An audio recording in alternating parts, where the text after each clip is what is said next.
airport in Beirut to stay open and you want access to the airports. Does that mean that you have complained to the Israelis about this apparent bombing of the road, one of the roads to the airport? We have made clear to them that we want to see those roads continue to be operational. Yeah, I'm sorry. So did you say that, hey, you shouldn't have done that? I'm not going to speak to that strike.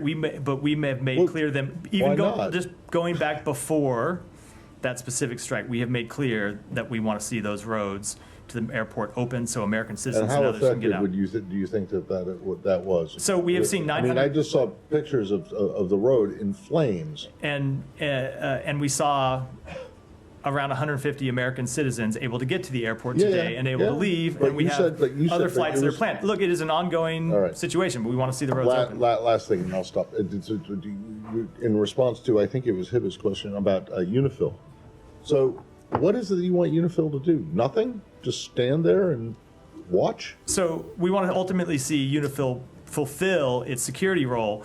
The question about what they do in the immediate days is a question for UNIFIL to make, not the United States. But we want to see them not be put in harm's way. Sure, yeah, but they're a peacekeeping force. Correct. They're a peacekeeping force there to push Hezbollah back from the border. Peacekeeping forces don't go into places like they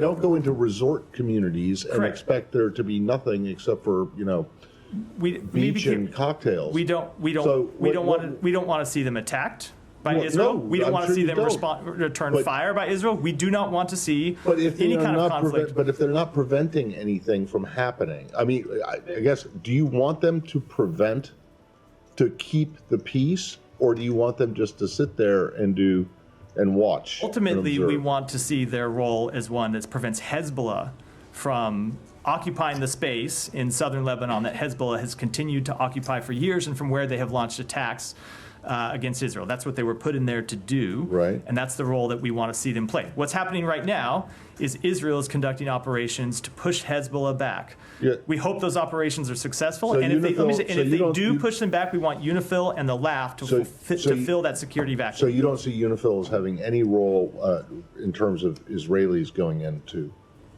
Lebanon? Their role is there to keep Hezbollah back. Now, for a variety of reasons, UNIFIL and the LAF have not been able. Peacekeeping involves, you're keeping the peace not between one side. But for a variety of reasons, UNIFIL and LAF have not been able to prevent Hezbollah from sitting in those areas just over the border from Israel and launching rocket strikes and other attacks against Israel. So Israel is taking steps. Okay, at the end of that, we want to see UNIFIL play that role. This isn't an anti-Israel question, and I'm not suggesting that UNIFIL should be taking action against Israel, but they haven't been able to do it. So why do you think they're going to be effective now? In terms of Hezbollah. So I'm not going to make any predictions about what will happen. What we have seen is Hezbollah's forces degraded. I can't tell you if it's going to be degraded enough. Not by UNIFIL. No, I know. But and they haven't been pushed back by UNIFIL. I'm talking about what's happened by the last 10 days. I can't tell you whether they're going to have been degraded enough that UNIFIL is strong enough to come in and fill that security vacuum. But that is the open question that is being presented by the current operations in southern Lebanon.